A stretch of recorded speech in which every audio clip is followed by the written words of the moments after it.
Sebelumnya apa suaraku kedengeran? Aman Tan, kedengeran.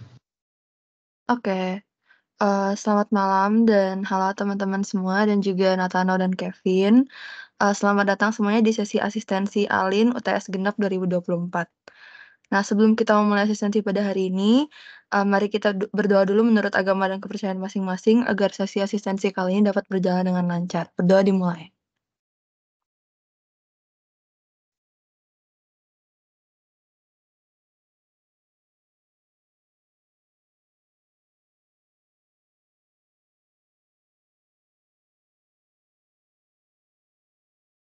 Berdoa selesai.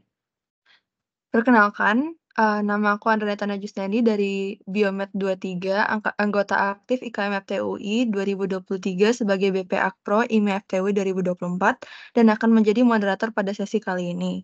Asistensi Alin hari ini akan diisi oleh Natano Juditia dari Elektro 23 dan juga Kevin Immanuel dari Elektro 23. Terima kasih kepada teman-teman yang sudah meluangkan waktu dan bersedia untuk menjadi pemberi materi pada hari ini. Nah, sebelum memulai, teman-teman dipersilahkan untuk mengisi absensi dulu ya, yang akan dikirimkan melalui kolom chat.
Link absensinya udah ada di kolom chat, udah boleh diisi dulu ya teman-teman.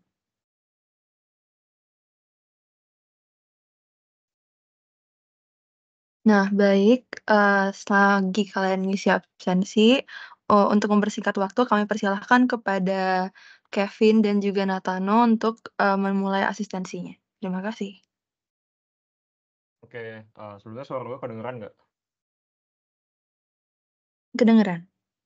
Oke. Oke, selamat malam semua. Kenalin lagi, gue Natana Juditya Sihan dari Elektro 23 yang akan jadi pemateri buat asistensi Alin buat tes genap 2024. Mungkin gue langsung share screen dulu aja ya. Oke, sebelumnya udah terlihat belum share screen gue? Kelihatan, Natano. Oke. Oke, jadi mungkin sebelum gue masuk ke pembahasan soalnya, di sini gue mau nge-remind lagi tentang materi UTS Halin. Jadi kurang lebih materi UTS itu ada 6. Yang pertama matriks dan bentar. Yang pertama ada matriks dan SPL, determinan dan inverse, vektor bidang rata, ruang vektor umum, perubahan basis, sama ruang baris, ruang kolom, dan ruang nol. Nah, mungkin di sini gue tuh bakalan ngebahas soal yang teknik elektro dapetin pada semester ganjil kemarin. Dan di soalnya itu ada matriks dan SPL, determinan dan inverse, vektor dan bidang rata, sama ruang baris, ruang kolom, dan ruang nol. Nah, buat dua materi ini, itu nggak dimasukin, terutama yang ruang vektor umum ya. Ruang vektor umum ini emang nggak dimasukin, karena kalau menurut gue sih kayaknya dosen-dosen Alin juga ngelihat bahwa ruang vektor umum ini memang cukup sulit dan abstrak materinya. Cuman gue nggak tahu lagi ya, dikembalikan ke dosen masing-masing juga kesepakatannya gimana tahun ini. Dan mungkin untuk basis ini ada, cuman nggak spesifik perubahan basis. Mungkin lebih ke basis in general aja. Oke, mungkin gue langsung ke pembahasan soalnya aja ya, sambil gue ngejelasin materinya. Oke, jadi di sini soal yang gue bahas ini soal yang ada di diktat. Mungkin gue pengen memperjelas lagi, kayak kalau masih ada yang bingung nanti boleh tanya juga. Ya mungkin langsung aja ke soal pertama. Buat soal pertama, ini kita dikasih persamaan yang kurang lebih kayak gini. Dan kita dikasih interval alfanya 0 sampai 2 pi, betanya 0 sampai 2 pi, sama gamanya dari 0 ke pi. Tapi ini yang gamanya ini dia kurang dari ya, bukan kurang dari, sama dengan. Nah, terus kita diminta buat mencari besaran dari sudut alfa, beta, gamma dengan sistem eliminasi Gauss atau Gauss-Jordan.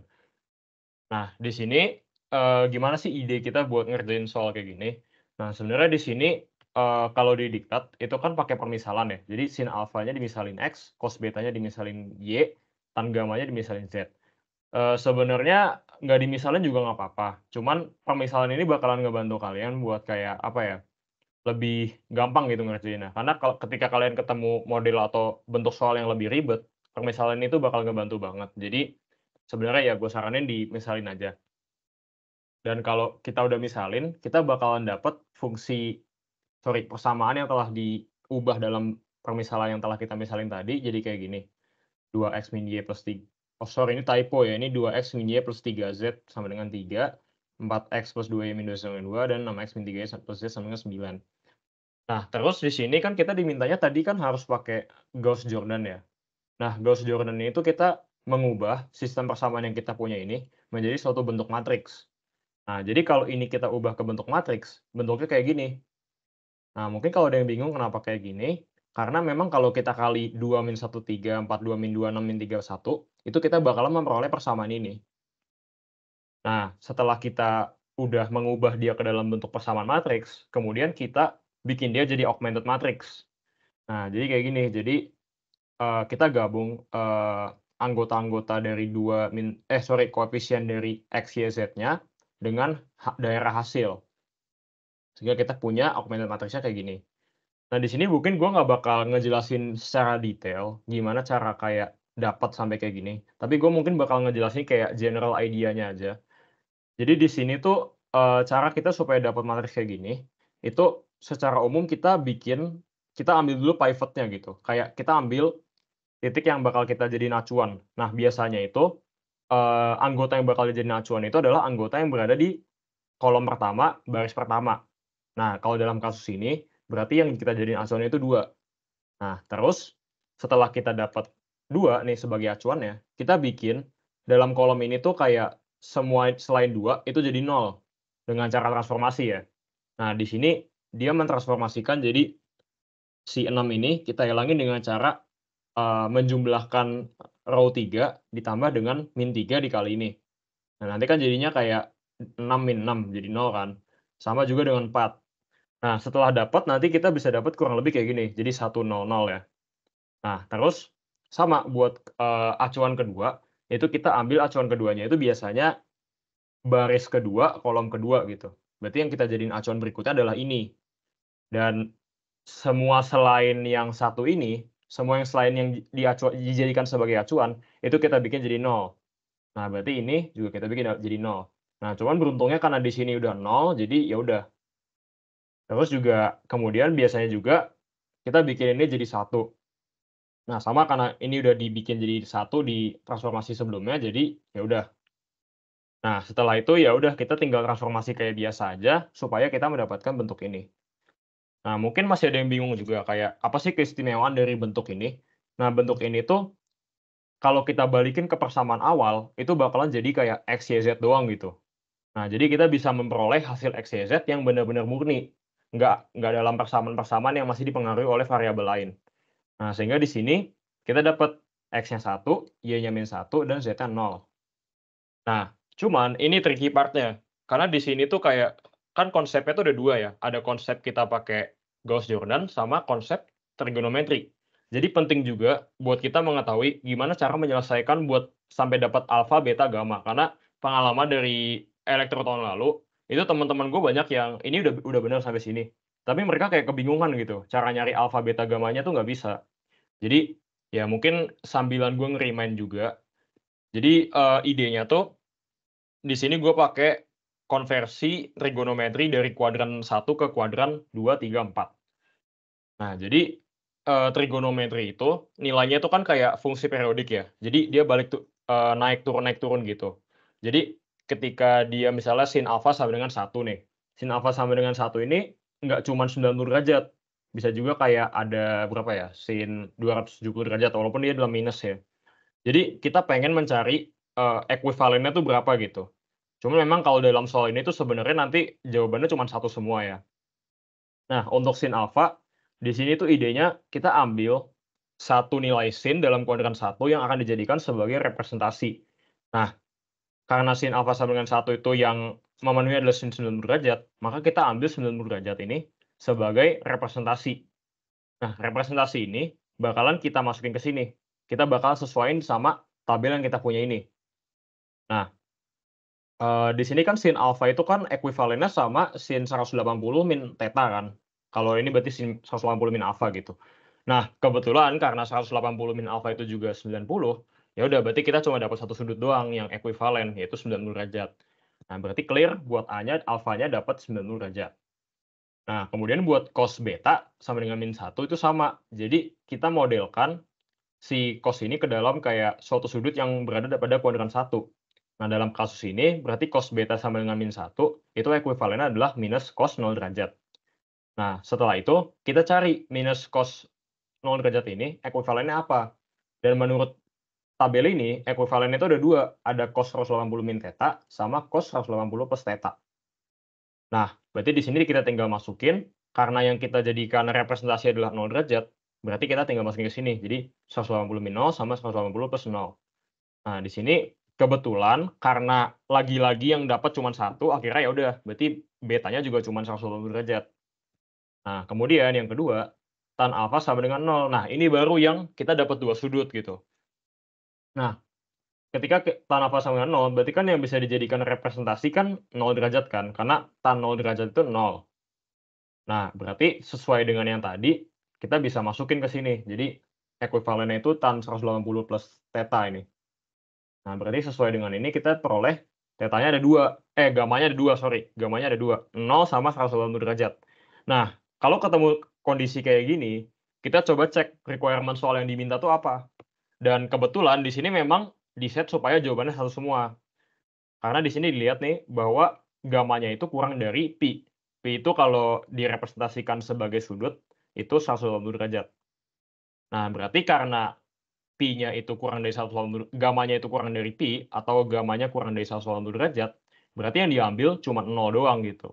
Sehingga diperoleh jawaban akhirnya adalah pi per 2, alfa sama dengan pi per 2, beta sama dengan pi, dan gamma sama dengan 0, gitu. Oke, mungkin sampai di sini ada yang mau nanya nggak?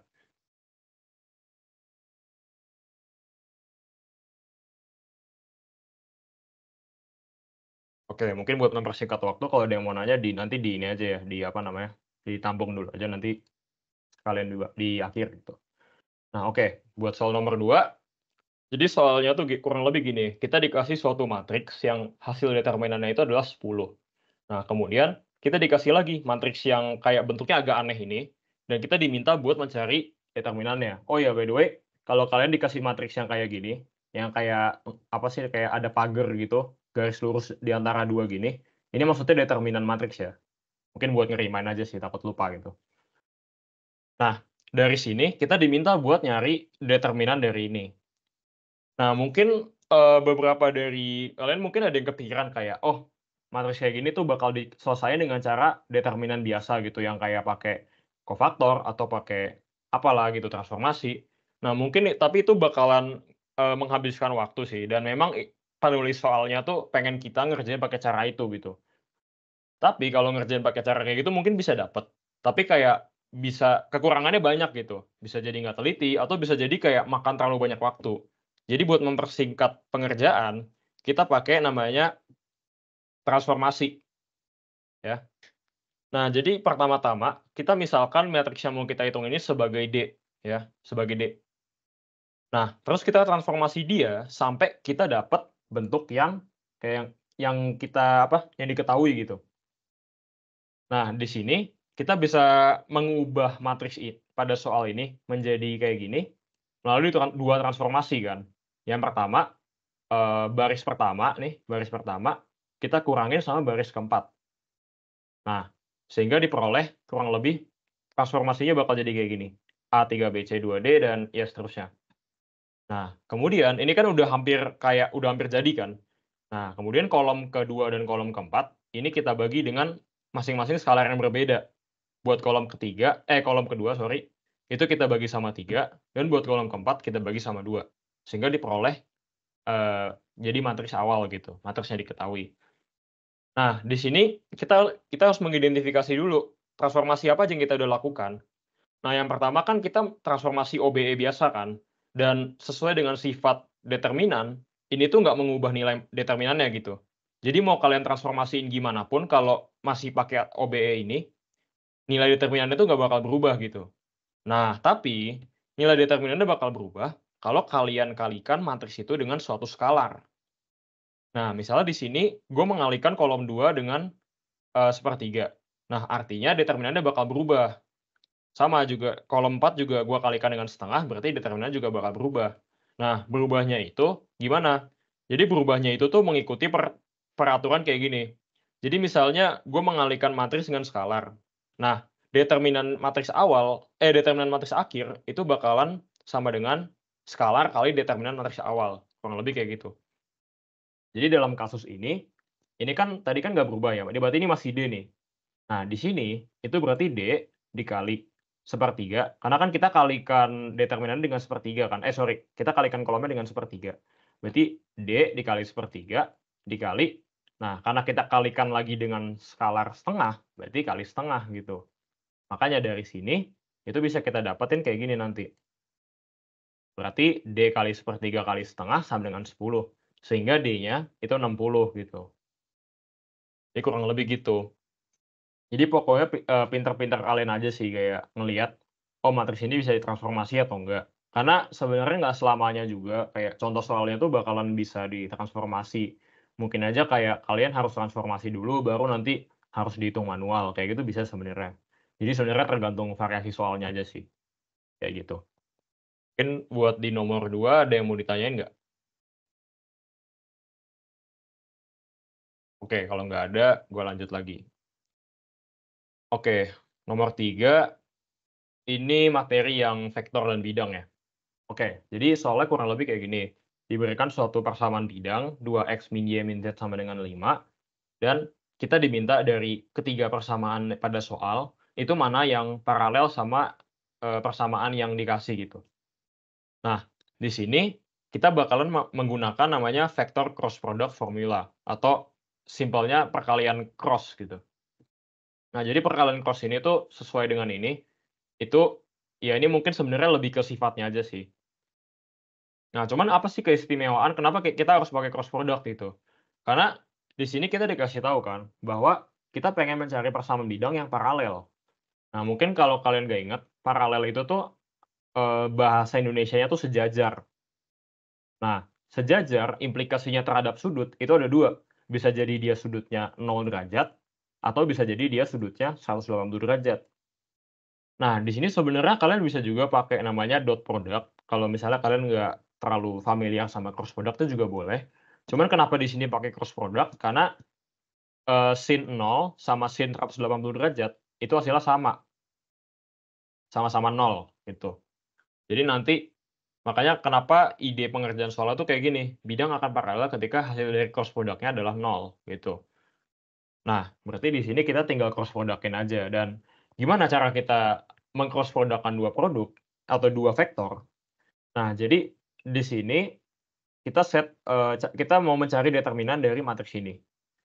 Jadi suatu vektor U di-cross sama vektor V, itu hasil cross product-nya adalah determinan dari matriks 3 kali 3 ini. Nah, coba misalnya gue contohin satu ya. Di sini misalnya gue punya 2x min y min z sama dengan 5 nih. Nah, berarti misalnya gue mau cross product-in dia sama si satu nih. Nah, berarti ya udah, berarti misalnya A cross B itu adalah nah, baris pertama itu selalu IJK ya, selalu IJK. Nah, baris kedua itu adalah, vektor yang pertama, berarti yang lebih di kiri gitu. Berarti dalam kasus ini kan 2 min satu sama min satu gitu kan. Nah, baris ketiga itu adalah vektor yang lebih di kanan. Berarti dalam kasus ini 4 min 2 1. Nah, ya udah, berarti hasil cross product dari ini, itu tinggal kalian cari aja determinan ini tuh apa. Nah, di sini udah dikerjain kebetulan dan hasil dari cross product ini adalah 3i min 6j. Nah, tadi kan kita pengen membuktikan kan, atau pengen mencari mana yang paralel. Dan kita tadi udah tahu bahwa bidang itu dikatakan paralel jika cross produknya 0. Nah, di sini cross produknya kan nggak 0 kan. Di sini min 3i min 6j. Artinya dia tidak paralel gitu. Nah, kalian lakuin hal yang sama buat persamaan bidang 2 sama persamaan bidang 3. Di sini bakal diperoleh persamaan 2 itu cross produknya 0, yang berarti dia paralel, dan persamaan bidang 3 itu cross produknya tidak 0, yang artinya dia tidak paralel. Jadi untuk soal A, kita bisa simpulkan bahwa yang paralel adalah persamaan bidang 2 gitu. Gitu. Oke, mungkin buat soal yang B-nya, jarak antara kedua bidang. Nah, di sini kebetulan karena bidangnya ini saling paralel, artinya kita bisa pakai satu trik ini. Jadi misalnya kita ambil satu titik asal gitu, yang memenuhi persamaan ini ya.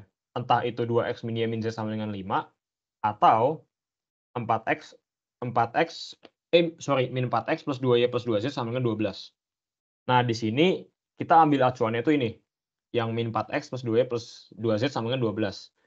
Nah, acuan itu buat apa? Buat untuk menentukan titik sembarang supaya kita bisa menentukan jarak. Yaitu titik sembarangnya berarti ini kan 0,0,6.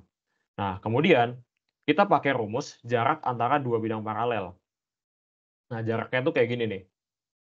AX1, BY1, CC1 plus D per akar dari A kuadrat plus B kuadrat plus C kuadrat. Ini tuh ya suatu persamaan gitu, persamaan yang disubstitusikan dengan ini, dan ini adalah normal bidang.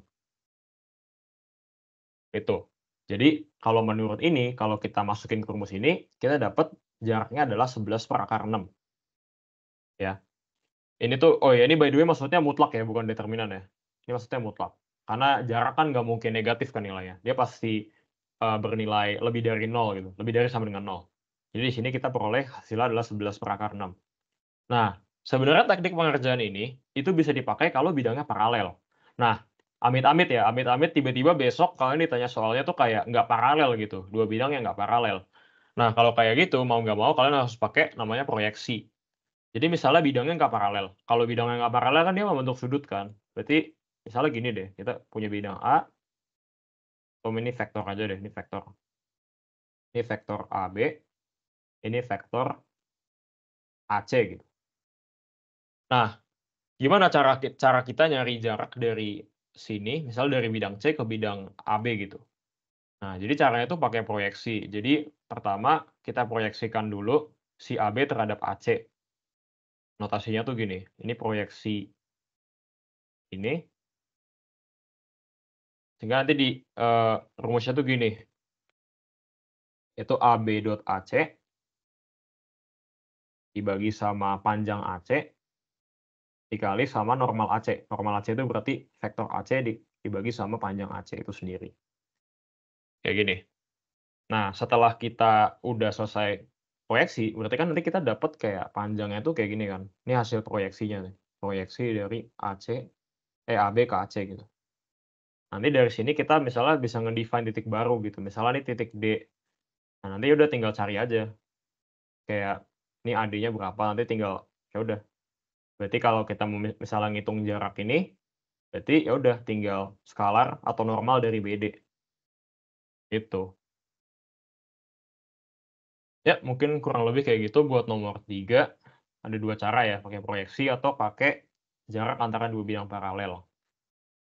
Sebenarnya kalau misalnya ditanya kayak bidang paralel gini atau misalnya kayak jarak gitu, kalian coba aja bayangin dulu gitu kayak, oh kira-kira si bidang ini tuh kayak visualisasinya kayak gimana sih gitu. Dan dari situ tuh kalian bakal bisa dapat ide lah, kayak, oh ngerjainnya gimana. Cuman kalau emang kalian nggak tahu sama sekali ya mungkin bisa pakai rumus yang apa namanya, yang susah ini atau ya bisa pakai rumus jadi ini. Nah sekali lagi ya mungkin karena ini kebetulan paralel jadi bisa pakai rumus ini gitu. Itu sih buat nomor 3. Sebelumnya ada yang mau ditanyain nggak buat nomor 3?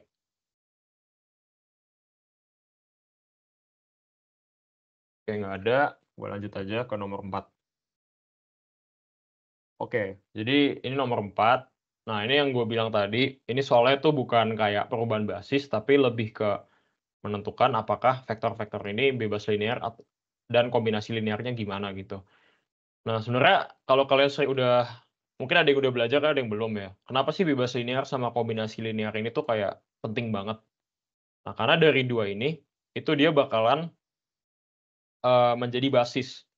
Jadi suatu vektor yang dikatakan bebas linear dan nge-span, itu adalah basis, gitu. Nah, mungkin ini ya intermezzo aja, kita balik lagi ke soalnya. Nah, jadi soalnya tuh kurang lebih kita diminta buat menentukan apakah vektor dari keempat vektor ini, keempatnya itu saling bebas linear, dan jika dia bergantung linear, kita diminta untuk menyatakan kombinasi linear dari vektor-vektor lainnya gitu. Nah, di sini gimana cara kita ngecek dia bebas linear atau enggak? Mungkin sebelum kita tahu gitu cara ngecek dia bebas linear atau enggak, kita harus tahu dulu bebas linear itu apa sih gitu.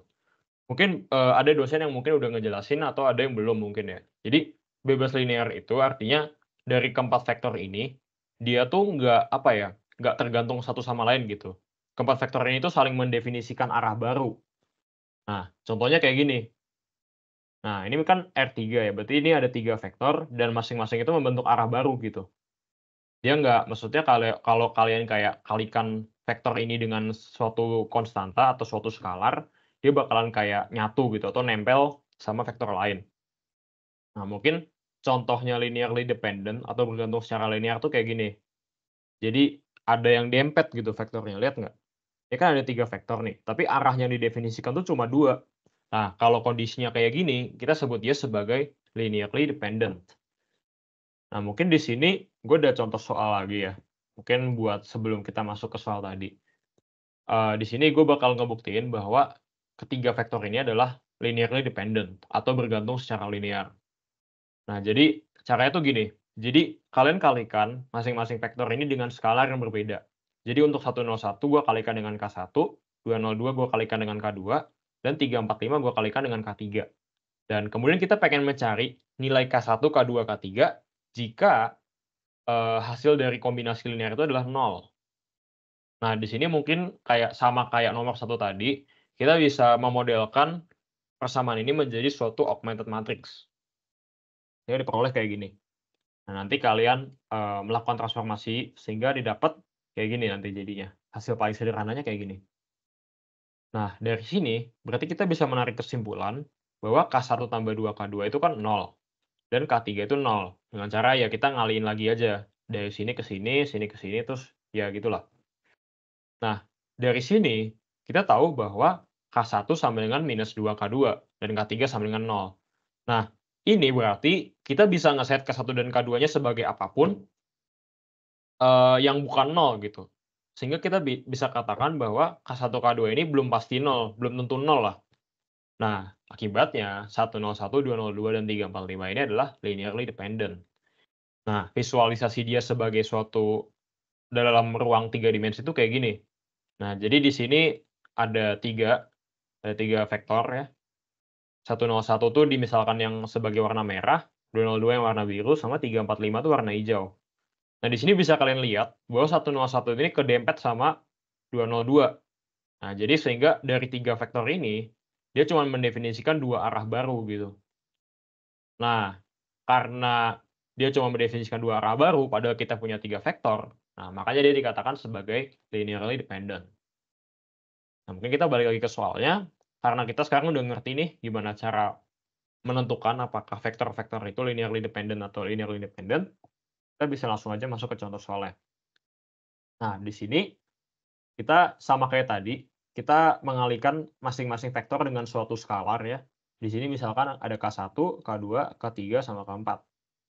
Nah, ini kita pengen nyari K1, K2, K3, K4 yang memenuhi jika hasil dari ini itu adalah 0, 0, 0. 0, 0, 0, 0, sorry. Nah, dari sini kalian kaliin dulu nih. Jadi nanti dapat kayak gini. 3K1 plus K3 plus 2K4, terus ini, terus ini. Ya gitulah. Nah, terus dari sini, itu kita pengen membuat suatu model matriks kayak tadi, kayak augmented matrix itu. Nah, berarti model matriksnya kayak gini. Ya udah berarti augmented matriksnya itu kayak gini gitu. Nah, dari sini kita pengen mencari bentuk matriks reduksi echelon itu apa gitu kan. Nah, di sini kita lakukan transformasi yang lumayan panjang nih di sini, ya kalian bisa lihat sendiri aja atau mungkin bisa coba-coba sendiri nanti, bisa cross check sama diktatnya, sehingga nanti didapat hasil akhirnya tuh kayak gini, 1000, 0100, 001, 001, nah ginilah. Nah sehingga dari sini, artinya apa? Artinya K1-nya 0, K2-nya 0, K3-nya 0, K4-nya 0. Nah karena semuanya 0, ya udah berarti dia bebas linear, dia mendefinisikan arah baru. Nah, gimana kalau misalnya tuh di sini ada yang nggak nol, satu aja gitu, misalnya K2-nya nggak nol gitu, K2-nya misalnya 2 gitu. Nah, kalau kayak gitu, nanti tuh matrisnya bisa dibilang dia tidak bebas linear, dia bergantung secara linear gitu. Jadi nanti dia kayak, apa ya, tidak mendefinisikan arah baru lah, arahnya itu sama sama salah satu matriks yang ada di sini gitu. Kurang lebih kayak gitu buat nomor 4. Oke, dan di sini kita hoki ya, karena kita tadi udah menentukan dia bahwa dia bebas linear, berarti kita nggak harus nyari kombinasi linearnya gitu. Oke, mungkin sampai di sini ada yang mau ditanyain nggak buat nomor 4? Oke, kalau nggak ada kita lanjut lagi ke nomor 5. Nah, oke, nomor 5 ini soalnya kurang lebih tentang basis buat ruang baris, ruang kolom, sama ruang nul. Nah, terus kita diminta buat mencari nilai rank sama nulitas dari A. Oh ini oh ini belum ada rank sama nulitasnya ya. Ya udahlah nanti aja. Nah, jadi di soal ini, itu kita pengen nyari dulu basis untuk ruang baris, basis untuk ruang kolom, dan basis dari ruang nol itu apa gitu kan. Nah, pertama-tama kita harus apa ya, mencerna dulu lah, apa aja yang kita harus cari dan apa informasi yang diberikan ke kita. Nah, di sini kan kita diberikan suatu matriks kan, kita diberikan suatu matriks dan kita diminta untuk menentukan basis untuk ruang baris, ruang kolom, dan ruang nol. Nah, basically, ruang baris, ruang kolom, dan ruang nol itu adalah suatu ruang vektor. Nah, mungkin apa sih hubungannya basis dan ruang vektor gitu kan? Nah, basis itu adalah adalah himpunan dari suatu vektor yang kombinasi linearnya itu membangun sebuah ruang vektor. Nah, makanya kenapa di sini tuh jawabannya tuh dalam kayak span gitu. Nih, span, span, terus mana lagi? Nih, span. Karena yaitu tadi, basis itu adalah himpunan dari suatu vektor yang kombinasi linearnya membangun suatu ruang vektor. Nah, jadi kalau misalnya kita kayak kalikan ini dengan suatu konstanta, nanti dia bakalan kayak menjadi ruangnya gitu. Basically kayak gitu. Nah, cara untuk kita menentukan ruang baris, ruang kolom, dan ruang nul, itu dasarnya sama. Kita harus nyari dulu bentuk echelon reduksinya tuh apa. Nah, di sini melalui beberapa transformasi, kita peroleh bentuk matriks reduksinya tuh kayak gini nih, 102-75, 01-1,18,8, 0,0000 gitu kan. Nah, ya udah dari sini, kalau misalnya kita diminta untuk menentukan ruang baris dan ruang kolom, itu kita tentukan dulu, satu utamanya tuh mana gitu kan. Nah, dalam kasus ini, satu utamanya itu ini sama ini. Nah, satu utama itu apa sih? Satu utama itu adalah yang tadi gua mungkin udah jelasin di nomor satu. Jadi satu yang bawahnya itu anggota dalam kolomnya itu 0 semua gitu. Nah, di sini yang memenuhi syarat itu ada 2 kan, satu ini dan satu ini. Nah, berarti setelah kita menentukan satu utamanya mana, kita bisa menentukan ruang barisnya mana gitu. Nah, jadi gunanya kita menentukan nih satu utamanya di mana, itu adalah kita bisa mengidentifikasi basis ruang barisnya itu mana gitu. Nah, dalam kasus ini, baris yang mengandung satu utama itu disebut sebagai, eee, basis untuk ruang baris, ya. Cuman untuk ruang kolom ini sedikit berbeda. Konsepnya masih sama, masih pakai satu utama, cuman harus kita kembalikan lagi ke bentuk awal gitu. Nah, mungkin nanti bakal gue jelasin juga kenapa. Jadi berarti untuk ruang baris, kita peroleh basis untuk ruang baris itu adalah span 102-75 dan 01-1,18,8. Jadi pokoknya dari matriks ini langsung aja udah kalian nyatakan aja dalam span bla bla bla gitu. Nah, tapi untuk ruang kolom nggak kayak gitu. Setelah kita menentukan posisi satu utamanya di mana, kita harus kembalikan lagi dia ke bentuk awal, baru kita tulis dia dalam span gitu.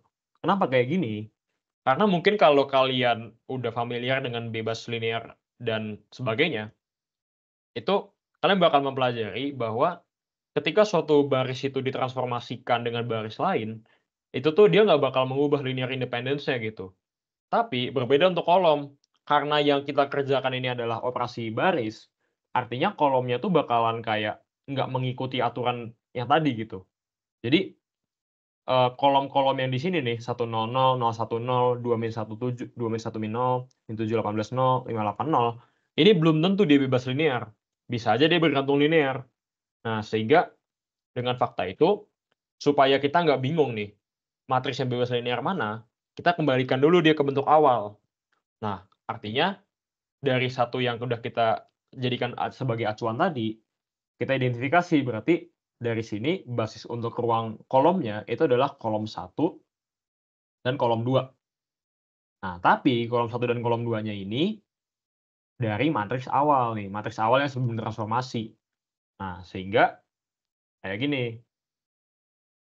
didapat bahwa ruang kolomnya itu adalah kolom 1 dan kolom 2 gitu. Jadi span dari 251 dan 116, kayak gitu.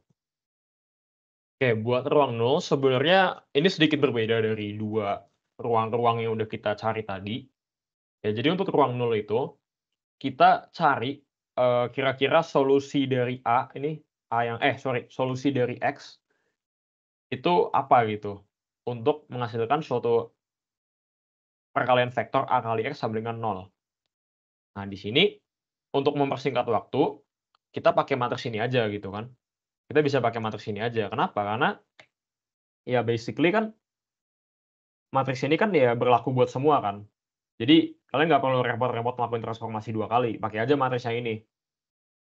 Nah, maka ya udah kita pakai matriks yang ini dan kita tukar matriks A-nya jadi matriks yang udah ditransformasi kayak gini.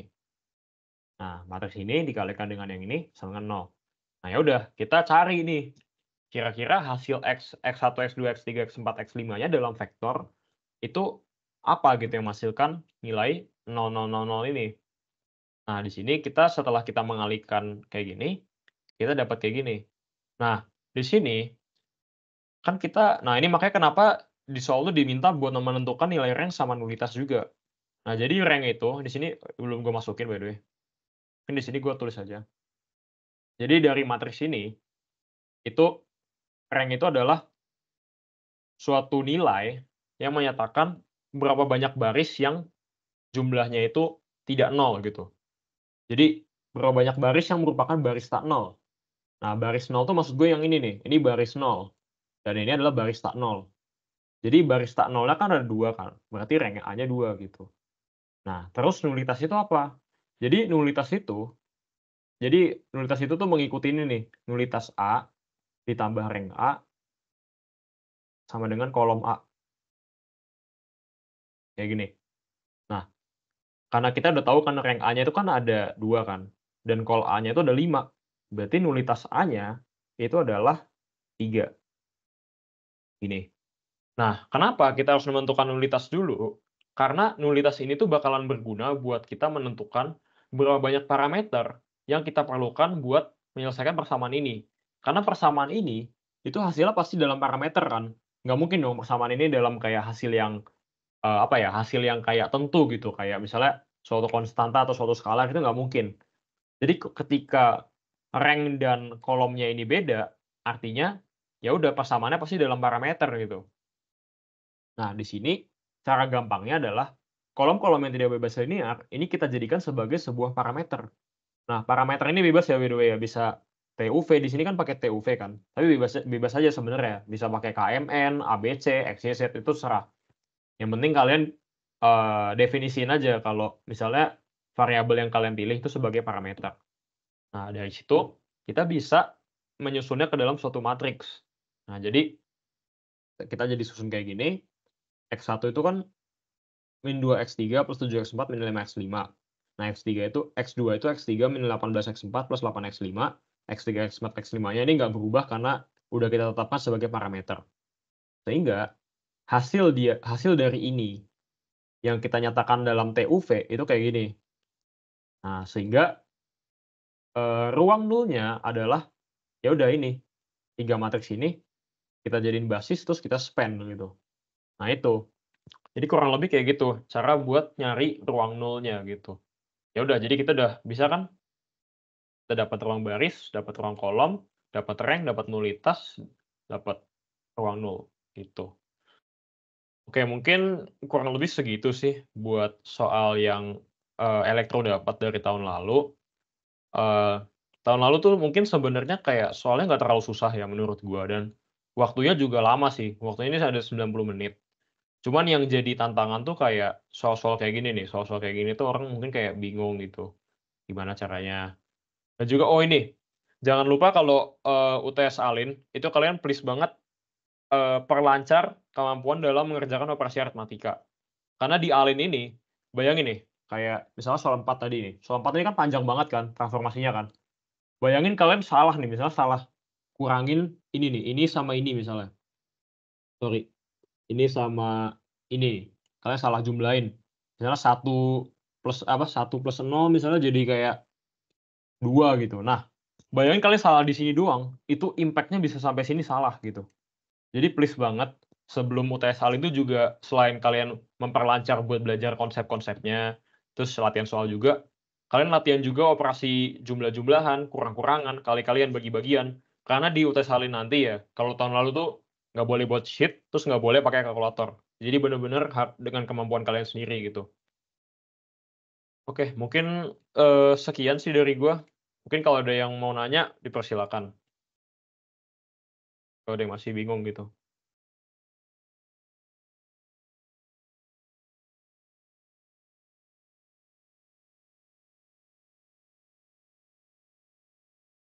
Oke, mungkin kalau nggak ada, ya udah mungkin dari gua segitu doang sih. Mungkin gua serahin ke Kevin selanjutnya.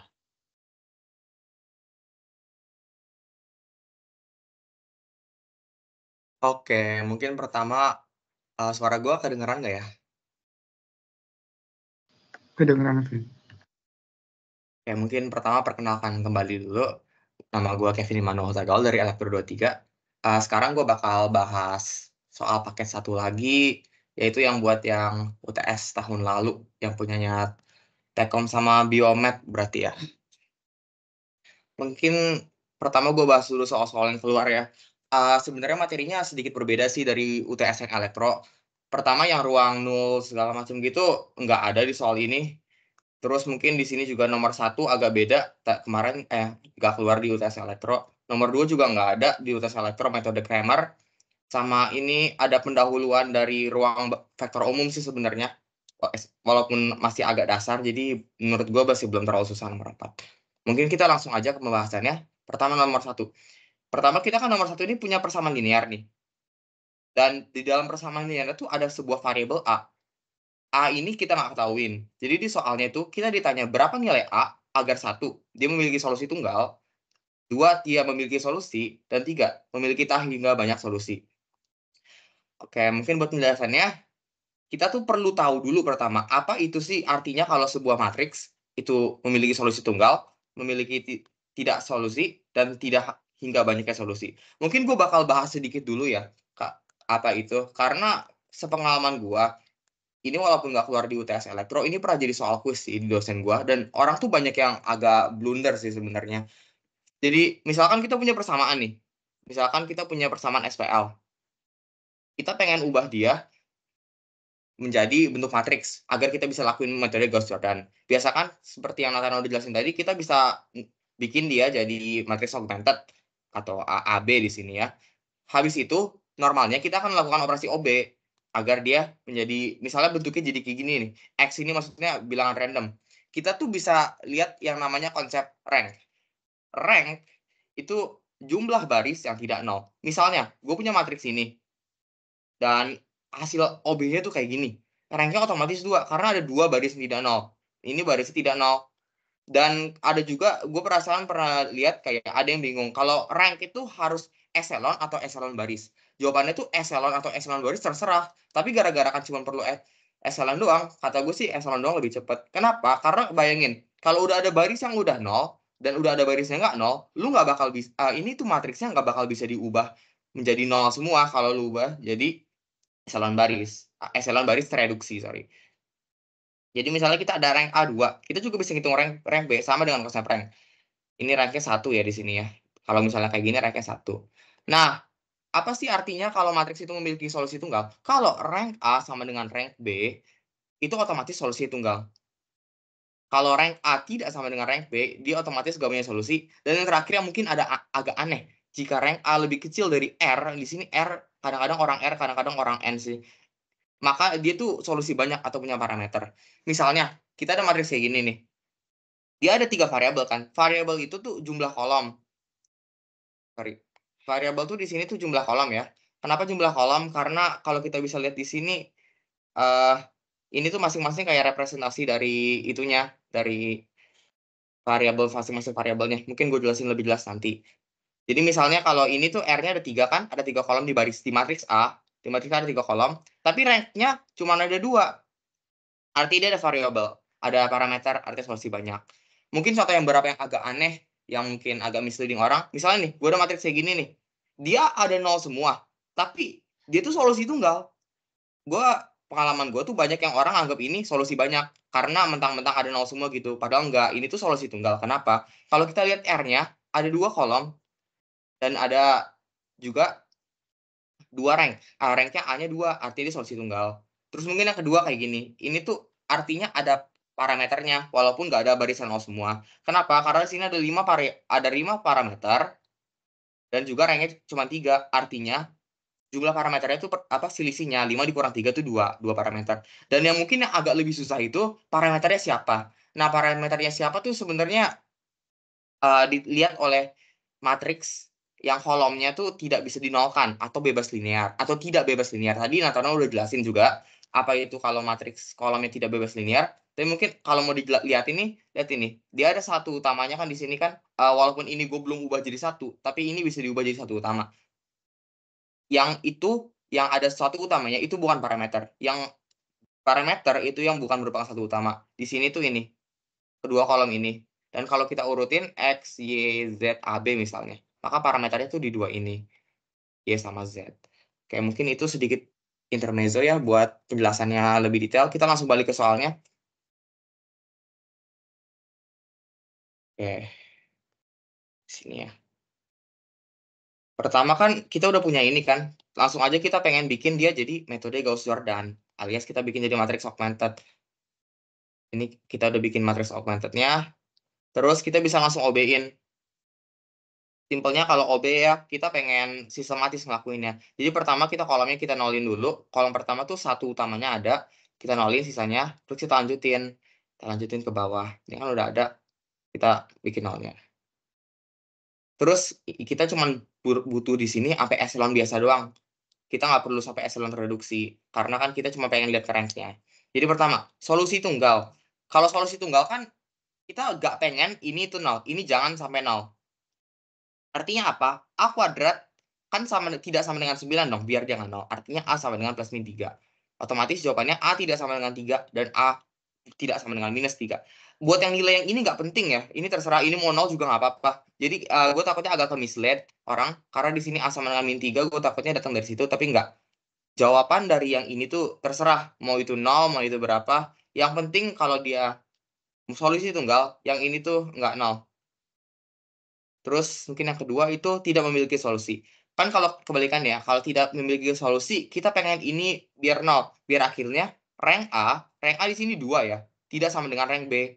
Di sini rank A 2, rank A sama dengan 2, di sini rank B sama dengan 3. Kalau kayak gini, ini tidak memiliki solusi, no solution di sini. Maka kita pengen ini tuh 0, kita pengen ini tuh 0, dan kita nggak pengen ini 0, kita pengen ini angka. Biar yang ini 0, kita bisa milih 2 angka nih, plus atau min 3. Tapi buat yang ini biar nggak 0, kita nggak boleh milih min 3. Jadi A-nya pilihannya otomatis cuma 3. Dan yang ketiga, jika matriks tak hingga banyak solusi. Nah, sekarang ini kebalikannya. Kalau tidak hingga banyak solusi, kita pengen yang ini buat 0, dan kita pengen ini buat 0 juga. Artinya apa? Sama kayak tadi, tapi kan tadi kita nggak boleh milih min 3 ya. Sekarang kita pengen milih min 3. Artinya nilai A sama dengan min 3.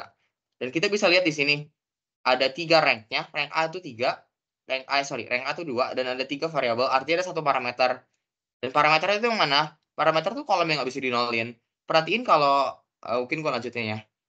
Karena kita tuh nomor C tuh ditanya, jika nilai A sama dengan min 3, berapa hasil dari matriks SPL ini? Otomatis kan dia tak hingga banyak solusi ya. Jadi biar cepat kita bisa ngambil hasil OB tadi aja. Karena kan udah di-OB-in, hasilnya kayak gini. Nah, biar gampang tuh kita bakal bikin jadi echelon reduksi. Ini kita artinya ini juga pengen dinolin, dan ini juga pengen dijadiin 1. Ini gue lakuin 2 operasi lagi biar jadi bentuk paling simpel dari echelon reduksinya. Kita bisa lihat kalau misalnya di baris kolom yang memiliki kolom Z ini, itu nggak bisa dinolin. Artinya apa? Z itu otomatis menjadi parameter kita. Nah kan, perhatiin deh, ini gue urutin X, Y, Z ya. Kenapa? Maksudnya kalau matriks ini udah dalam bentuk echelon reduksi atau echelon biasa, yang di mana tuh urutan, satu utamanya tuh urutan kayak gini kan, urutan kayak gini, otomatis ini bakal jadi punyanya X, yaitu ini bakal otomatis jadi punyanya Z, dan ini otomatis jadi punyanya, ini otomatis jadi punyanya Y, dan ini otomatis jadi punyanya Z. Dan karena Z di sini kolom yang tidak bebas linear atau nggak bisa dinolin atau nggak punya satu utama, sebenarnya banyak sih hal yang bisa dilihat, maka otomatis Z itu kita jadiin parameter. Parameternya terserah hurufnya apa ya. Tadi Natano bilang terserah terusnya hurufnya apa. Di sini gue pakai T, biasa pakai T. Terus apa yang kita lakuin kalau kita pengen menyatakan suatu matriks dalam parameter? Kita tuh pertama tulis ulang dulu persamaan ini apa. Artinya apa sih kalau gue ada matriks kayak gini? Artinya apa kalau ada matriks kayak gini? Artinya ini tuh nilai angka di depan X. Jadi kita bisa tulis ulang dia X ditambah 0Y dikurang 6Z sama dengan 5/2. Bisa dilihat di sini. Dan yang kedua sama, ini kan 0X ditambah Y dikurang Z sama dengan 9/4. Nah, sekarang biar kita bisa nyatakan dalam parameter, kita pengen fungsi X sama dengan. Ini artinya tinggal kita pindahin ke sini.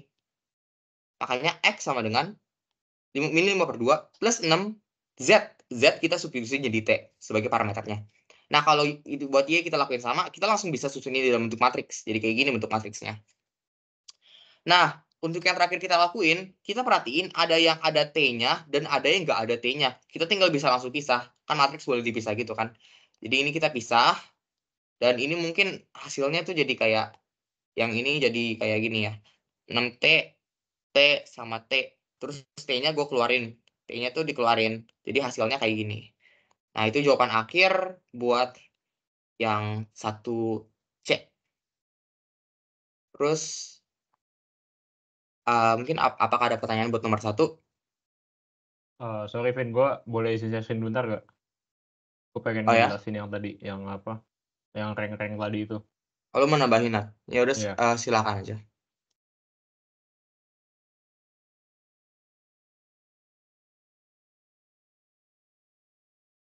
Oke, mungkin gue sedikit nambahin nama yang Kevin tadi ya. Tadi kan Kevin ngejelasinnya pakai cara rank ya. Sebenarnya itu nggak salah. Cuma mungkin gue bakal ngejelasin aja kenapa intuisinya tuh kita melakukan analisis rank. Jadi rank itu kan biasanya kita bakalan ngelihat tuh kolom terakhirnya kan. Nah, makanya tadi Kevin tuh pakai acuan kolom terakhir. Nah, di sini coba ya kita kembalikan ini tuh ke bentuk awal ya. Misalnya ini nggak usah kita pedulin lah kayak bla bla bla gitu, titik titik titik. Terus kalau kita kembalikan ke bentuk sebelum dia dibikin augmented kan kayak gini ya hasilnya kan. Jadi kayak ini juga nggak kita peduliin. Kita cuma peduli ini aja nih. 00x sama dengan misalnya ini M ya, variabelnya M. Sama dengan titik titik titik K. Nah, kenapa ini penting? Karena coba perhatiin nih, kalau misalnya lu kaliin semua ini, kan nanti kan hasilnya jadi kayak gini kan, MX sama dengan K. Nah, tadi dibilang sama Kevin, kalau misalnya ininya, ininya apa ya, ininya bukan 0, terus ininya 0, itu dikatakan bahwa dia punya solusi tunggal. Kenapa? Karena coba kita, lihat, apa ya namanya ya, bahasanya kayak lihat kebalikannya gitu. Kita misalkan ini 0 dan ini nggak 0. Nah, kalau ini 0, artinya kan hasilnya bakal jadi kayak gini kan. Jadi M dikali 0 sama dengan K, di mana K ini adalah sesuatu yang tidak 0 kan. Nah, sehingga hasilnya jadi kayak gini dong, 0 tidak sama dengan 0. Nah, ini kan jelas-jelas kontradiksi kan. Kalau di bahasa matematikanya namanya kontradiksi. Nah, makanya kenapa kalau kita punya matriks yang, ininya 0 dan ininya nggak 0, itu tuh bakalan jadi kontradiksi atau bahasa matriksnya tidak memiliki solusi SPL-nya gitu. Nah, sebaliknya kalau misalnya ini nggak 0 dan ini 0, artinya kan bakalan jadi kayak M kali sesuatu sama dengan 0 gitu. Artinya X yang memenuhi ya cuma 0 dong, gitu kan. Sorry, bukan X, M-nya 0 gitu. Nah, makanya kenapa dikatakan bahwa ketika ini nggak 0, dia dikatakan memiliki solusi tunggal. Nah, kalau semuanya 0, ya ini semuanya 0 nih, X-nya 0, K-nya 0, itu mungkin yang tadi Kevin jelasin, dia bakalan punya dalam bentuk parameter gitu, karena persamaan yang parameter itu kayak kalian bisa masukin parameternya apapun gitu, dan apapun itu kan basically tak hingga kan. Makanya kenapa persamaan yang range-nya 0 itu, solusinya tak hingga. Mungkin gitu aja sih dari gua. Kalau kalian masih bingung ya kenapa, oh kok rank-nya harus kurang dari 0 gitu, harus kayak bla bla bla gitu. Mungkin penjelasan matematisnya gitu. Itu sih, mungkin boleh dilanjut, Vin. Oke, makasih Natano. Ya bener sih, sebenarnya itu representasi matematisnya sih, kenapa kalau rank-nya kayak gitu jadi nggak ada jawabannya. Mungkin ya buat terakhir nambahin, T di sini tuh beneran angka apa aja. Jadi maksudnya kayak mau lu masukin T-nya berapa aja, yang penting bilangan real ya. Dia solusi itu bakal bener gitu. Mungkin kita lanjut nomor 2 aja. Seorang ilmuwan ya pokoknya ada 3 SPL ya, ini dalam bentuk soal cerita tapi bisa dibikin dari SPL. Dan kita tuh pengen disuruh nyelesain SPL ini dengan metode Cramer. Dan buat ngitung determinannya disuruh pakai ekspansi kofaktor. Jadi mungkin kan udah ada soal ceritanya kan kayak gini, kita langsung bikin aja dalam bentuk SPL. Kayak tadi, soal tadi, kita misalin aja yang timahnya X, yang nikelnya Y, yang besinya Z. Jadi langsung kita bisa tulis dalam bentuk persamaan matematis kayak gini. Dan seperti yang tadi Nathan udah jelasin juga, sama gue jelasin, kita langsung bisa gabung-gabung ini menjadi bentuk matriks kayak gini. Jadi mungkin step awalnya sama ya, kayak pakai Gauss Jordan. Kita bentuk ini matriks kayak gini. Nah, setelah itu agak beda. Kita kan punya matriks A di sini kan, dan kita juga punya matriks B. Jadi apa yang kita lakuin di matriks Cramer, kita akan mencari nilai A1, A2, dan A3. Atau di sini AX, AY, AZ gitu lebih cocoknya. A1 tuh apa? A1 tuh matriks A, tapi kolom pertama, perhatiin di kolom pertama, kita injak pakai matriks B. Nih, jadi berubah. Kita tukar dengan matriks B. Terus untuk nyari AX, ini AX ya.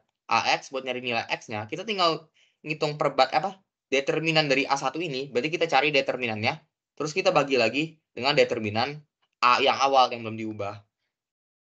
Jadi mungkin kita bisa lakuin aja ya. Ini kan matriks A ya. Ini matriks B. Buat A1 tinggal kita masukin di kolom pertama, A2 kita masukin di kolom kedua, dan A3 kita masukin di kolom ketiga. Jadi sekarang udah kita masukin kan, artinya tinggal kita ngitung determinannya masing-masing. Berarti kita bakal ngitung 4 determinan. Pertama determinan A. Oh ya mungkin gue jelasin metode cofactor dulu ya.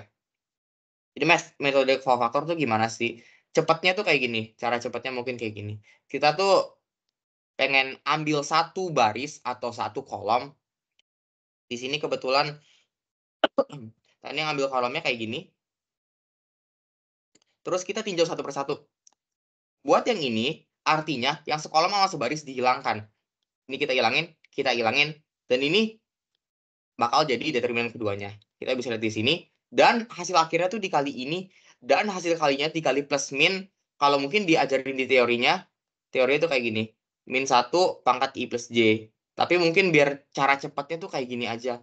Kalian lihat matriks ini, terus ini plus, min, plus, min, plus, min, plus, min, plus. Polanya tuker-tukeran plus, min. Jadi otomatis 1 kan di plus ya, berarti dia nggak dikasih minus. Lanjut kedua. 2 berarti yang ini berarti yang ini kita ilangin. Yang ini sama ini kita ilangin. Kita bisa lihat ini 2, 3, 5, 6. 2, 3, 5, 6. Dikali 2 sebagai angka yang awalnya. Dan ingat juga di sini minus, makanya dikali minus.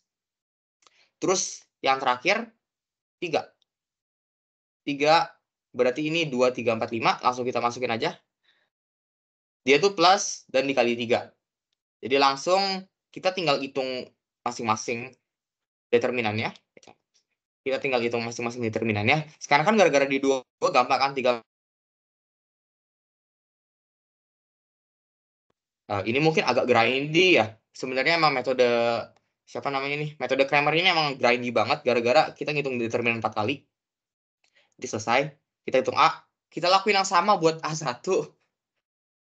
Ini ya pokoknya stepnya sama deh, stepnya sama. Cuman angkanya ya banyak banget. Dan ini mungkin kita lakuin yang sama lagi buat A2. Kita lakuin yang sama lagi buat A3. Iya, jadi caranya panjang sih. Panjang gara-gara aritmatikanya. Kayak Natano bilang tadi, ini penting banget aritmatikanya. Karena kalau ada yang salah kayak mindah-mindahinnya, jangan sampai lupa minus-minusnya, itu penting sih. Nanti bakal salah banget hasilnya gitu. Terus buat nanti nilai X, Y, Z-nya kayak gue bilang tadi, tinggal pakai determinan A1 dibagi A, A2 dibagi A, dan A3 dibagi A. Jadi kita dapat hasilnya segini. Mungkin juga tambahan, mungkin kalau bisa untuk mempermudah nyari determinannya, mungkin kalian bisa pakai OB ya. Tapi itu kan tergantung dari matriksnya kayak gimana dan kayak gimana. Karena OB juga ada beberapa OB yang akan mengubah hasil determinan. Jadi itu perlu keep in mind sih kalau kalian mau pakai OB buat mempercepat nyari determinan. Tapi kebetulan di sini disuruh pakai faktor, gue kurang tahu sih kalau dosennya bakal ngebolehin pakai OB-nya atau enggak. Jadi ya that's beside the point lah. Jadi oke. Lagi-lagi buat nomor 2, kalau ada pertanyaan juga mungkin ditampung aja deh biar agak lebih cepat. Kita ke nomor 3. Kita diberi 3 titik ya, A, B, dan C. Ini merupakan titik yang terletak pada sebuah bidang di R3. Tentukan persamaan dari bidang yang dibentuk oleh bidang ABC ini. Terus kita diminta juga jarak kalau ada titik P 3,3,3 ke bidang yang kita udah tahu tersebut. Ya, berarti kita tuh cara nyari persamaan bidang dari 3 titik itu yang gampang tuh pakai caranya namanya cross product. Jadi pertama kita lakuin, ini P-nya jangan dianggapin dulu ya. P-nya buat yang soal yang ngerti. Jangan jadi ketukar-tukar titiknya. Apa yang kita bisa lakuin? Kita bisa mencari 2 garis yang dibentuk oleh 3 titik tersebut. Di sini kita cari AB, kita cari AC. AB itu B min A, dan AC itu C min A. Ini mungkin nggak ditulis di sini ya. Itu B min A, dan ini tuh C min A. Nah, apa yang terjadi sih kalau kita ngelakuin B min A sama C min A? Di sini gue udah gambar. Misalkan 3 titik sembarang ABC ya. Berarti AB sama AC itu kayak gini. Ini kan 2 garis. Nah, apa yang terjadi kalau kita ambil cross product-nya? Kita bakal mendapatkan vektor normal yang tegak lurus dengan 2 titik. Otomatis, ini merupakan vektor normal dari persamaan bidang tersebut. Kita sebut sebagai n vektor. Buat mencarinya, kita tinggal nyari cross product. Cross product, tau lah ya. Tinggal kita urutin, ini I, J, K. Ini berarti A-nya ya, 104, ini 213. Buat pemilihan A, B, A, C-nya kayak gimana arahnya, kayak gimana yang mana lo pakai, sebenarnya itu terserah sih. Karena akhirnya bakal persamaan bidangnya sama kalau dikali. Oke, jadi kita dapat persamaan bidangnya kayak gini. Terus kita pengen cari persamaan bidangnya dari normal bidang yang kita udah punya. Persamaan bidang kan dalam bentuk AX plus BY plus CZ plus D. Jika A, B, C itu merupakan komponen dari ini, apa ini namanya, dari normal bidang. Artinya kita perlu 1 titik lagi. 1 titik lagi itu gunanya buat mencari nilai D. Ini di sini yang didiktat langsung pakai ada rumusnya ya. X min X0, Y min Y0, Z min Z0 sama dengan 0. Terus mungkin langsung dimasukin ya. Jadi X0 ini tuh apa sih? Perhatiin dulu, X, Y, Z ini tuh hasil akhir yang didapat di dalam persamaan bidang. Jadi kita mau gitu malah. Tapi X0, Y0 sama Z0 tuh kita bakal ubah menjadi titik sembarang yang ada di bidang tersebut.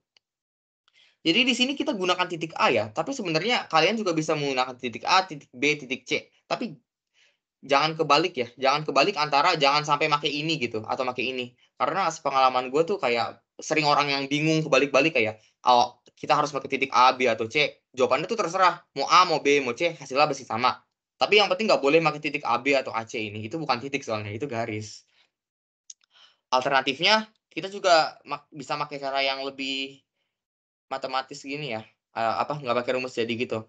Maksudnya kan kita nggak tahu nilai D-nya ya, tapi kita tahu kalau misalnya pada bidang ini terdapat titik tersebut. Artinya kalau kita masukin angka ini langsung ke dalam persamaan bidang yang kita belum ketahui nilai D-nya itu, kita mencari nilai D agar memenuhi persamaan bidangnya. Jadi tinggal kita langsung masukin ke dalam sini, terus kita dapat nilai D-nya, dan D-nya sama dengan min 3.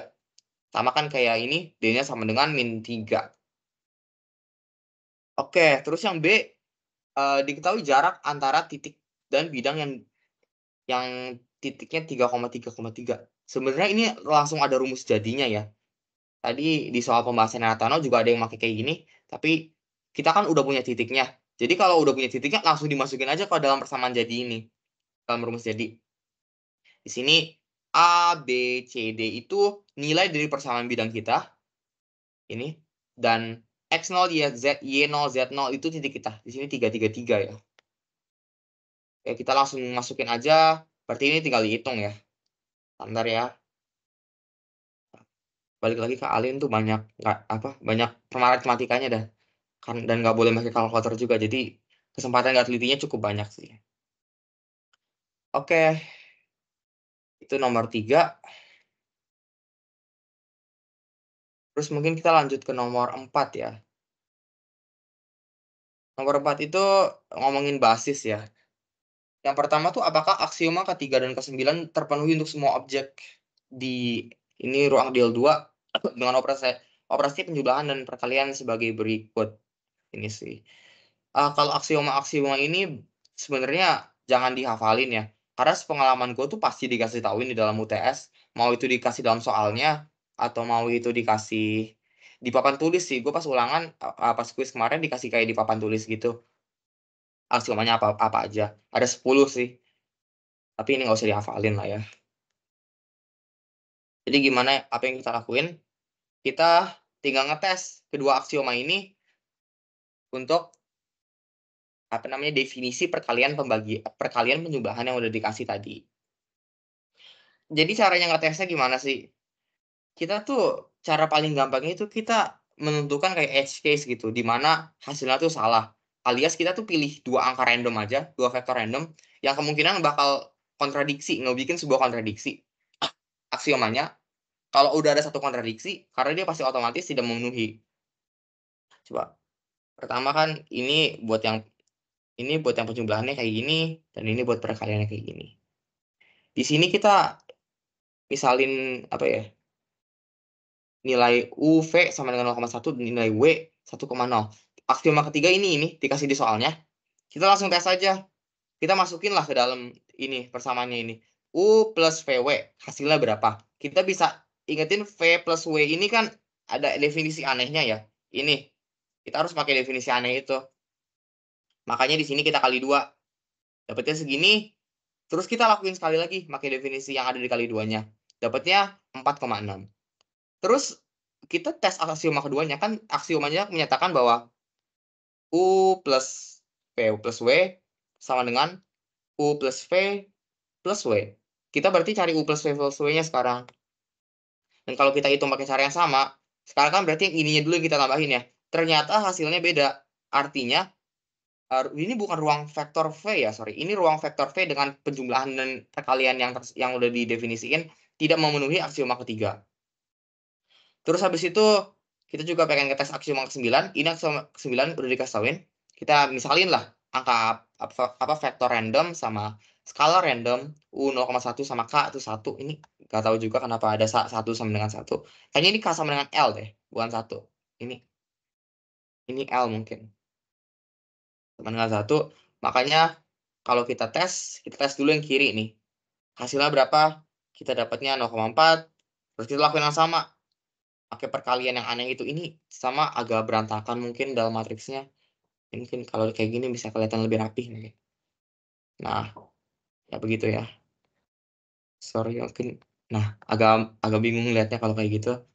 Hasilnya 0,4. Tapi kalau kita balik, kita kali KL-nya dulu, baru kita kaliin dengan matriks dengan vektor U. Kita kaliin dulu dengan vektor U, dapatnya hasilnya bakal beda. Bisa dilihat ya di sini hasilnya beda.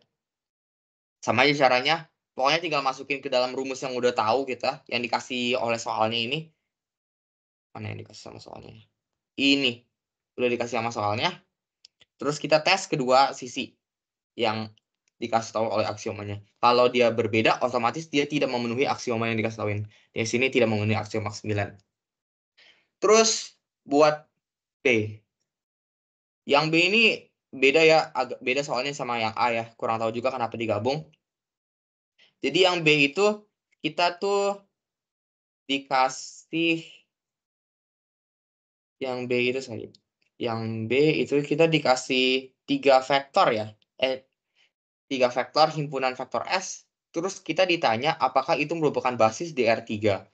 Terus yang lanjutannya hubungannya nomor C, kita mencari koordinat vektor ini relatif terhadap basis S. Basis S yang tadi notasinya itu VS. Oke, jadi gimana sih cara buat nentuin apakah sebuah himpunan vektor itu basis atau bukan? Seperti Nathanael tadi udah singgung ya. Kenapa tuh bebas linear dan membangun ruang itu penting banget? Karena jika suatu himpunan vektor itu bebas linear dan merentang di sebuah ruang matriks V, ruang vektor V, kita sebut itu sebagai basis di V. Jadi artinya apa? Kalau S ini kita bisa sebut sebagai basis, artinya S itu bebas linear dan S itu juga merentang. Harus dua-duanya terpenuhi agar dia menjadi sebuah basis.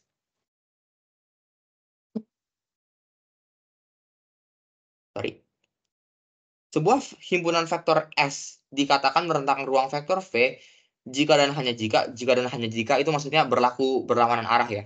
Kalau dia memenuhi ini, dia basis. Dan kalau dia merupakan basis, dia pasti juga memenuhi ini. Maka kombinasi linear dari semua vektor-vektor tersebut yang hasilnya 0, itu juga pasti 0. Atau kita bisa tulis kayak gini. K1V1, K2V2, K3V3 sama dengan 0, di mana K1, K2, K3 juga sama dengan 0. Nah, cara nyelesainnya tuh gimana? Oh, sorry. Sama yang satu lagi ya. Yang membangun ruang. Kalau membangun ruang tuh bukan sama dengan 0. Sama dengan ABC, di mana ABC itu nilai sembarang. Artinya apa?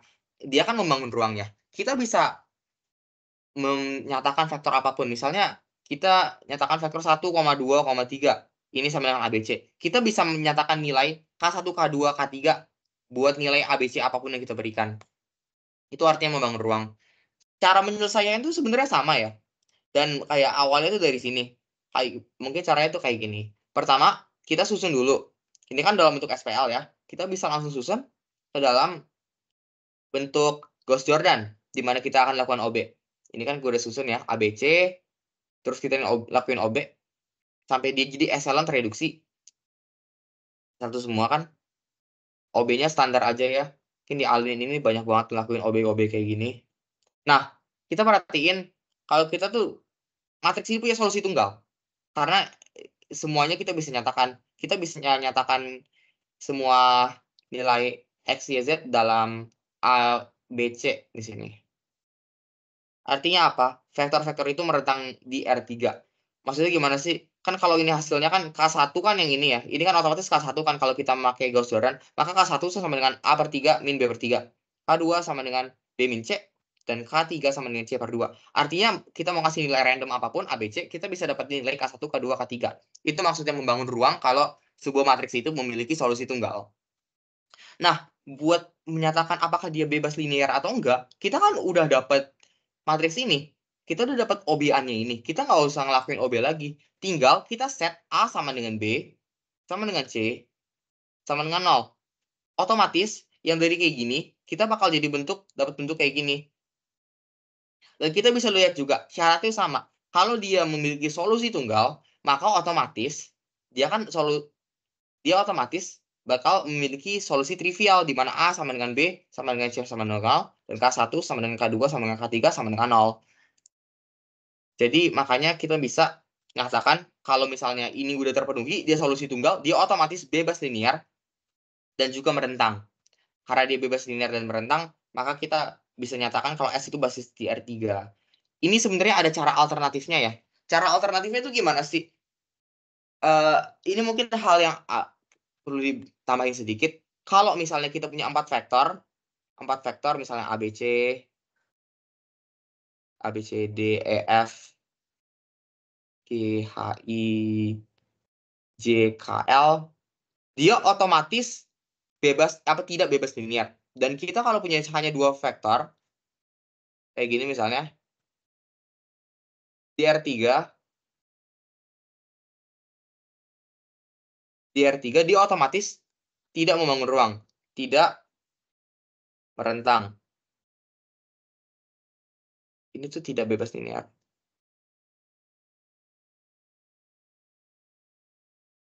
Artinya apa? Matriks kita tuh pasti 3 kali 3 atau n kali n. Atau matriksnya pasti berbentuk square. Square apa sih? Kotak. Kalau kotak kan kita bisa hitung determinannya. Artinya cara cepatnya tuh kita tinggal bikin matriks A tadi, terus kita hitung determinannya. Kalau determinannya nggak 0, otomatis dia tuh membangun linear atau merentang. Dan merentang. Kita udah lihat ini, dan kebetulan nih matriksnya enak banget. Perhatiin ini tuh merupakan matriks segitiga atas ya. Dan matriks segitiga atas tuh punya sifat kalau misalnya determinannya itu hasil kali diagonalnya. Jadi 3 dikali 1 dikali 2 itu determinannya. Otomatis determinannya 6, dan kita tahu juga kalau 6 itu bukan 0, maka otomatis vektor-vektor tersebut itu merentang dan juga bebas linear kayak di sini. Maka kita bisa nyatakan kalau S itu merupakan basis di R3. Terus yang terakhir buat yang C, kita punya vektor V 2, 5, 3, dan kita juga mau nyari koordinat V S atau V dalam basis S. Gambarnya gimana? Kalau kita mau punya 3 titik ini ya, kita tuh mau menyatakan titik ini sebagai kombinasi linear dari basis-basis yang kita punya. Caranya artinya apa? Sama lagi kayak tadi. Kita melakukan OB dan kita mau melihat nilai ini apa. Dan nilai ini K1, K2, K3-nya merupakan koordinat basis tersebut, merupakan koordinat vektor tersebut di dalam basis yang baru S ini. Mungkin ini agak abstrak ya. Jadi mungkin sebenarnya ini bisa digabung sih kalau kalian pakai cara ini, ya pakai ini sebenarnya bisa langsung digabung di sini sih. A-nya berapa, B-nya berapa, C-nya berapa. Jadi mungkin cara ini bakal bisa hemat lebih banyak waktu lagi. Kalau tinggal dimasukin A-nya di sini, B-nya di sini, C-nya di sini, T-nya di sini. Karena kalian nggak perlu ngelakuin OB ini 2 kali. Jadi kita dapat koordinat VS di sini sama dengan -1, 2, dan 3/2. Oke. Itu mungkin buat soal yang UTS yang genap ya. Kira-kira tapi sebenarnya di soal UTS yang elektro sama UTS yang genap ini ada beberapa materi yang nggak keluar sih. Kayak Natono udah bilang, kita tuh nggak keluar ruang vektor umum. Ruang vektor umum tuh yang kayak ruang vektor real, ruang vektor polinomial, ruang vektor matriks. Mungkin juga gara-gara kesusahan. Jadi mungkin kita belum bahas dulu di sini ya. Kurang lebih kayak gitu sih. Kalau apakah ada pertanyaan dulu dari nomor 1, 2, 3, 4 buat UTS yang genap ini?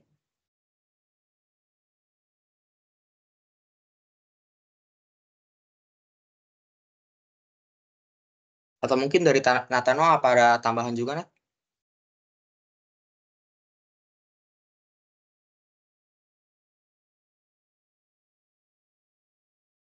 Oke deh. Kalau kayak gitu mungkin gue anggap nggak ada ya. Jadi mungkin gue selesain dulu buat pembahasan yang ini. Gue serahin balik ke Ciko ya kalau gitu.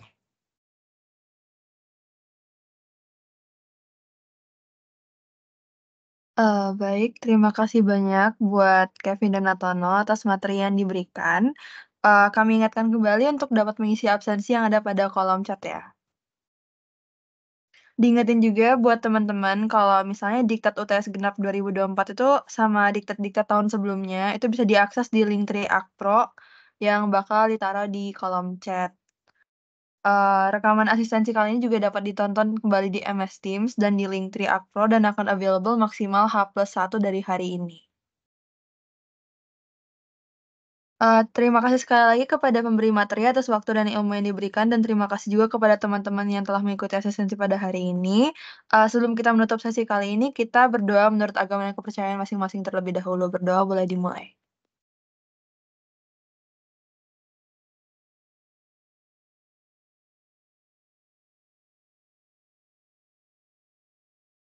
Berdoa selesai, untuk link Triakpro-nya udah ada di kolom chat ya, jadi kalau misalnya dia mau lihat diktatnya udah bisa dibuka di situ. Terima kasih banyak buat teman-teman semua dan semangat menjalankan pekan UTS, semoga dilancarkan dan good luck ya semuanya. Teman-teman udah boleh, meninggalkan meeting-nya ya, terima kasih.